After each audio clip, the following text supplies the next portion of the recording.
The 2004 Indian Ocean earthquake and tsunami, also known as the Boxing Day tsunami or the Sumatra Andaman earthquake, occurred at 7:58 in local time on December 26th.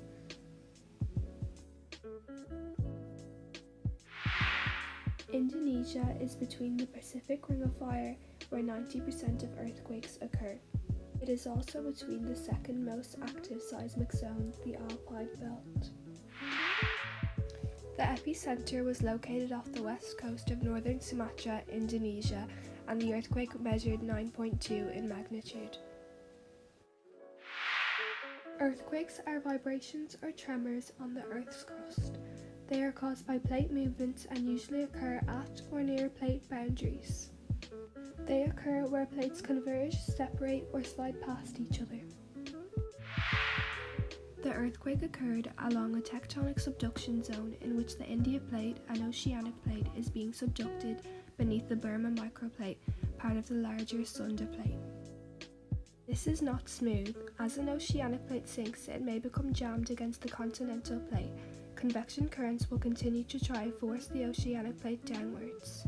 This will result in a buildup of stored energy in bent rocks. Eventually the stress becomes so great that the jammed plates will jolt forward suddenly, or the bent rocks will snap along a fault line. Seismic waves radiate out in all directions. This caused the displacement of the ocean floor, and this shoved the water above it upwards. This giant push of water generated a series of tsunami waves.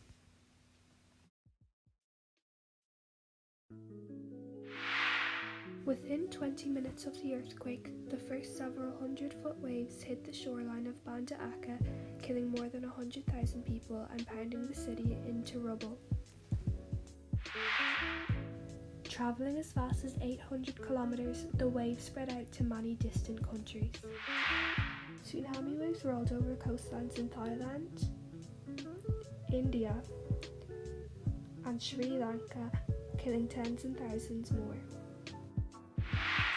8 hours later, and 5,000 miles from its Asian epicenter, the tsunami claimed its final casualties on the coast of South Africa. In all, nearly 230 people were killed, making it one of the deadliest disasters in modern history. Strong to violent shaking in Aceh province reportedly lasted 5 to 6 minutes. Banda Aceh was the only major city that experienced earthquake shaking damage. 1 to 2 story traditional concrete frame and wood frame buildings survived well and were largely undamaged by the strong ground shaking. However, because the earthquake occurred a significant distance offshore, the resulting long period ground motions caused serious damage to or the collapse of buildings more than 3 stories high.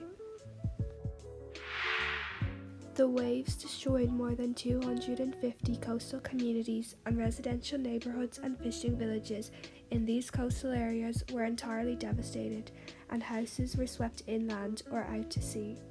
Most houses were left as concrete floor slabs, and the tsunami waves left extensive piles of timber and the remains of buildings. Cars, trucks and fishing boats were swept in and out, each time impacting previously undamaged facilities. Many small buildings were structurally damaged by tsunami waves carrying floating debris. Total material losses from the tsunami were estimated at $10 million. The tsunami's toll on Aceh was enormous. Kinship networks were torn apart, survivors lost homes and business assets, salt water and silt inundation changed landscapes and soil composition, and physical infrastructure was destroyed. In the decades since, efforts to rebuild Aceh have absorbed the money and time of individuals from throughout the province, as well as from elsewhere in Indonesia and throughout the world. The results of these efforts are remarkable. Within 5 years, individuals were back in homes they owned, often on their original land, in communities with new schools and in many cases improved infrastructure. Now, these communities have new residents as well as old, as a result of births and in-migration. 12,000 homes were rebuilt, 200 child-friendly spaces, 84 schools, 60 playgrounds and 27 health clinics were rebuilt by World Vision. They also rebuilt roads, bridges, farms, factories, marketplaces, boat building centres and restored a fishing harbour.